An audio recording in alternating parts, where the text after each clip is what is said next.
بسم اللہ الرحمن الرحیم۔ سورۃ النور کی آیت نمبر 11، اس کی تفسیر۔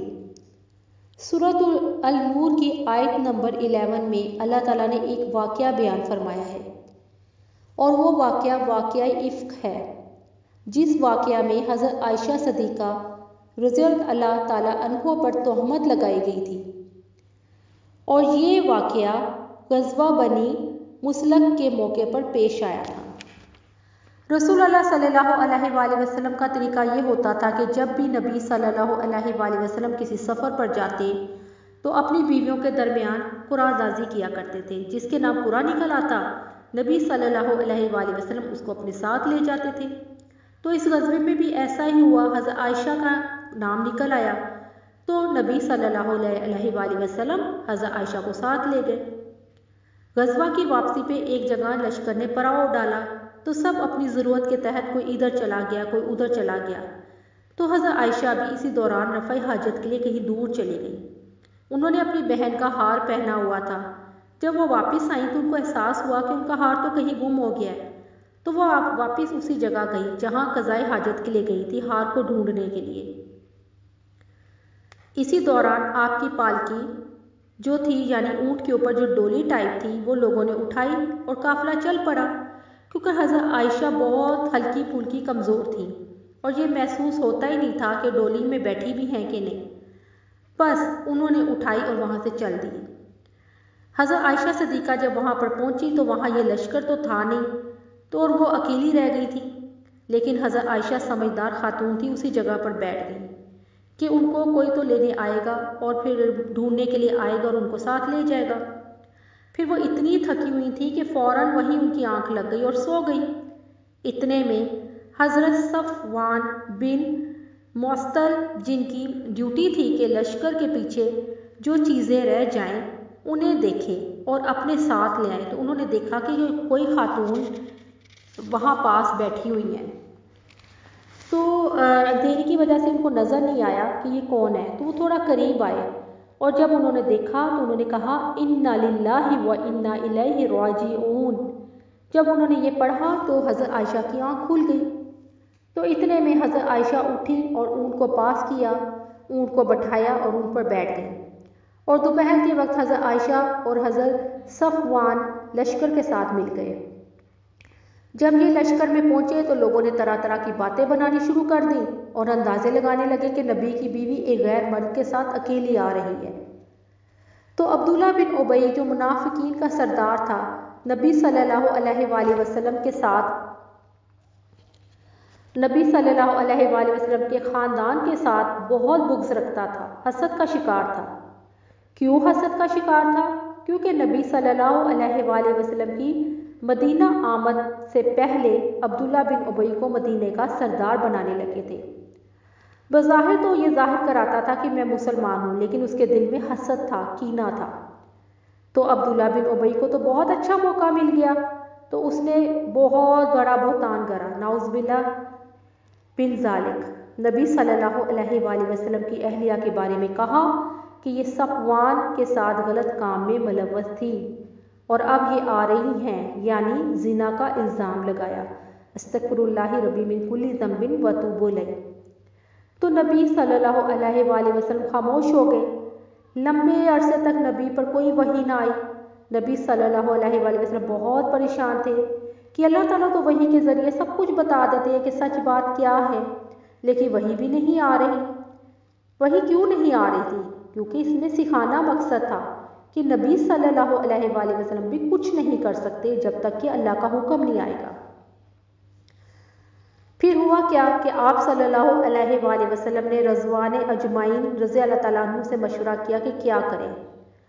پھر اس کے بعد حضرت عائشہ صدیقہ جب غزوہ سے آئیں تو بیمار ہو گئی تھی، 1 ماہ تک تو بیمار رہی۔ ان کو کسی بات کا علم نہیں ہوا کہ لوگ ان کے بارے میں کیا کیا باتیں کر رہے ہیں۔ لیکن حضرت عائشہ صدیقہ کو ایک بات ضرور کھٹکتی تھی کہ وہ بیمار ہیں، نبی صلی اللہ علیہ وآلہ وسلم تو ان سے اتنا پیار کرتے تھے، اور جب بھی وہ بیمار ہوتی تھی ان کی اتنی زیادہ کیئر کرتے تھے، لیکن اب وہ ایسا نہیں کرتے، کچھ وہ بدلے بدلے لگتے تھے۔ تو خیر پھر ایک مرتبہ ایسا ہوا کہ قضائے حاجت کے لیے باہر مصطح کے ساتھ گئیں تو مصطح کو ایک جگہ ٹھوکر لگ گئی تو مصطح نے کہا ہلاک ہو مصطح۔ تو حضرت عائشہ صدیقہ فوراً بولی کہ آپ اپنے بیٹے کے لیے بدعا کر رہی ہیں، وہ بیٹا جو غزوہ بدر میں شامل تھا اور غزوہ بدر کے صحابی کی تو بہت زیادہ عزت ہے۔ تو مصطح نے کہا آپ کو نہیں پتا کہ مصطح نے کیا کیا ہے اور اس پروپیگنڈے میں مصطح بھی شامل ہے۔ تب حضرت عائشہ صدیقہ کو پتا چلا کہ ان کے بارے میں کیا باتیں ہو رہی ہیں۔ اب تو حضرت عائشہ بہت پریشان ہو گئی۔ خبر کا صحیح پتہ لگانے کے لیے انہوں نے نبی صلی اللہ علیہ وآلہ وسلم سے فرمایا کہ اگر آپ مجھے اجازت دیں تو میں اپنے والدین کی طرف چلی جاؤں۔ تو نبی صلی اللہ علیہ وآلہ وسلم نے بہت آسانی سے اجازت دے دی۔ تب ان کو احساس ہوا، ان کو پتہ چلا کہ یہ سچ ہے۔ پھر اپنے والدین کے گھر رہی، 2 راتیں 1 دن گزارا، بہت روئی، نہ نیند آتی تھی، آنسو رکتے نہ تھے، ہر وقت روتی رہتی تھی، یوں لگتا تھا کہ کلیجہ پھٹ جائے گا۔ ایک پاک دامن عورت پر اتنا بڑا بہتان لگا تو ظاہر ہے کیا حال ہوگا، اور یہ تو رسول کی بیوی تھی۔ اس حالت میں رسول اللہ صلی اللہ علیہ وآلہ وسلم تشریف لائے اور فرمایا اے عائشہ اگر تم سے کوئی غلطی ہو گئی ہے تو اللہ تعالیٰ سے معافی مانگ لو، اور اگر نہیں تو اللہ تعالیٰ ضرور برات کا ضرور اعلان کریں گے۔ تو حضرت عائشہ چپ ہو گئیں تو کہا اپنے والدین سے کہ آپ میرا جواب دیں، کیونکہ بیوی تھی نا، ایک بیوی کو مان ہوتا ہے کہ ہسبینڈ پہ کہ وہ شک نہیں کریں گے۔ لیکن نبی صلی اللہ علیہ وآلہ وسلم بھی کیا کرتے، کچھ سمجھ ہی نہیں ان کو آ رہی تھی، وہی بھی نہیں ان پر آ رہی تھی، وہ بہت پریشان تھے تو وہ بھی انسان اور پیغمبر بھی تھے اور لوگوں کی باتیں بھی سننی پڑ رہی تھی۔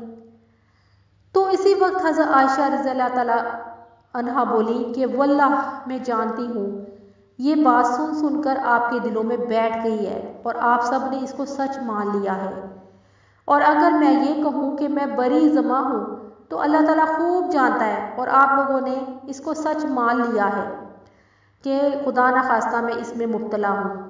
پھر فرماتی ہیں کہ اگر میں نے آپ لوگوں سے اپنی برات کا اظہار کیا تو آپ لوگوں نے سچ نہیں ماننا، آپ لوگوں کے دل میں یہ بات رہے گی۔ پھر کہنے لگی بس یہی کہتی ہوں جو حضرت یوسف علیہ السلام کے والد نے کہا تھا فَصَبْرٌ جمیل، صبر کرنا اچھا ہے۔ حضرت عائشہ فرماتی ہیں غم کی حالت میں مجھے یوسف علیہ السلام کے باپ کا نام بھی بھول گیا۔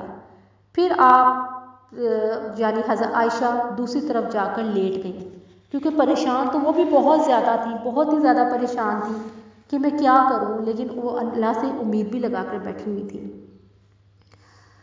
تو اسی وقت نبی صلی اللہ علیہ وآلہ وسلم پر وحی نازل ہوئی تو آپ صلی اللہ علیہ وآلہ وسلم مسکرا اٹھے اور کہا اے عائشہ اللہ تعالیٰ نے تم کو بری کر دیا ہے۔ اس خوشی میں حضرت عائشہ کی والدہ نے کہا عائشہ اٹھو، نبی صلی اللہ علیہ وآلہ وسلم کا شکریہ ادا کرو۔ تو حضرت عائشہ صدیقہ نے کہا واللہ میں ان کی طرف نہیں اٹھوں گی، میں تو اللہ تعالیٰ کی حمد و ثنا کروں گی، اس کا شکریہ ادا کروں گی، کیونکہ میری برات کا اعلان اللہ سبحانہ تعالیٰ نے کیا ہے۔ اللہ تعالیٰ نے خود حضرت عائشہ کے حق میں گواہی دی کہ عائشہ تو بڑی پاک دامن ہے۔ تو اس تفسیر سے اس واقعے سے پتہ لگتا ہے کہ اللہ سبحانہ تعالیٰ نے فرمایا کہ جو کچھ انہوں نے بولا سب من گھڑت ہے، سب جھوٹ ہے۔ اب آپ دیکھیں اللہ تعالیٰ کا انداز کتنا خوبصورت ہے، اللہ اکبر۔ اور آگے دیکھیں اللہ تعالیٰ نے اصباتم منکم، ایک جماعت ہے تم میں سے، اس سے مراد ہے کہ 3 مسلمان بھی اس میں شامل ہیں۔ آیت نمبر 11 ہی کی بات ہو رہی ہے کہ اس میں یہ جو لفظ آیا ہے کہ 3 مسلمان بھی اس میں شامل تھے، یعنی اس بات کو آگے بڑھانے میں اور آگے سے آگے پیغام پہنچانے میں۔ اور ان کے نام کیا ہیں؟ ابھی وہ صحابہ تھے۔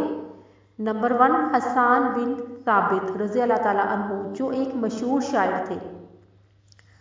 نمبر 2 مصطح بن اساس جو حضرت ابو بکر صدیق کے رشتہ دار تھے۔ نمبر 3 حمنہ بن جہش جو حضرت عائشہ کی سوکن حضرت زینب جہش کی بہن تھی۔ اب اگر ہم غور کریں کہ 1 ماہ تک سب خاموش تھے، کوئی کھل کر بات بھی نہیں کر رہا تھا، ہم اپنی کیفیت کو دیکھیں کہ ہم کس قدر جلد باز ہیں۔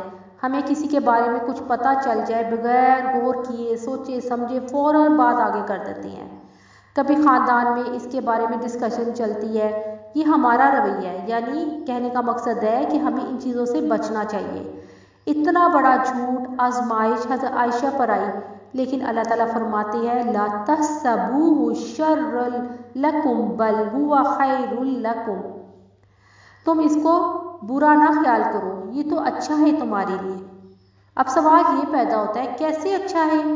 یعنی جو چیزیں ایسی ہوتی ہیں جو انسان امتحان سے سیکھتا ہے، آزمائش سے سیکھتا ہے، اور اس واقعے میں ہم سب کے لیے ایک سبق ہے کہ زندگی میں بعض اوقات کچھ چیزیں ایسی ہوتی ہیں جو ہماری طبیعت پہ ناگوار گزرتی ہیں اور ہمیں بہت تکلیف دیتی ہے۔ ہم سمجھتے ہیں کہ ہمارے ساتھ زیادتی ہو گئی ہے، ہم تو بدقسمت ہے، یا ہم لوگوں کو بلیم کرتے ہیں۔